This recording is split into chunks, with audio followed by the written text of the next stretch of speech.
శతక మొదటిగా పాఠ్యాంశంలో మూడో పద్యాన్ని చూస్తున్నాము. మూడో పద్యాన్ని ఎలకూచి బాల సరస్వతి గారు రాశారు. శతకం మల్లబు పాలియం శతకం. ఇతను 17వ శతాబ్దానికి చెందినటువంటి కవి. పద్యం ద్వారా ఎలాంటి వ్యక్తిని పండితుడు అనే విషయాన్ని మనతో పంచుకుంటాం. సంపదలు లేకున్నా కూడా పండితుడు అనేవాడు ప్రకాశిస్తాడు. మరి ఎలాంటి సంపదలు లేకున్నా అతను ప్రకాశిస్తాడో మనం పద్యం ద్వారా చూసే ప్రయత్నం చేద్దాం.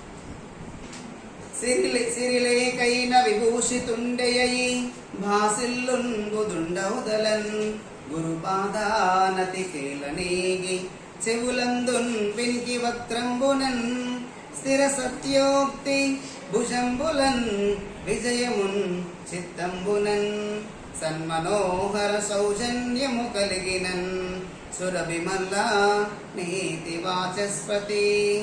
సిరిలేకైన విభూషితుండెయై భాసిల్లుంబుదుండౌదలన్ గురుపాదానతి కేలనేగి చెవులందున్ వినికి వక్త్రంబునన్ స్థిర సత్యోక్తి భుజంబులన్ విజయమున్ చిత్తంబునన్ సన్మనోహర సౌజన్యము కలిగినన్ సురభిమల్ల నీతి వాచస్పతి.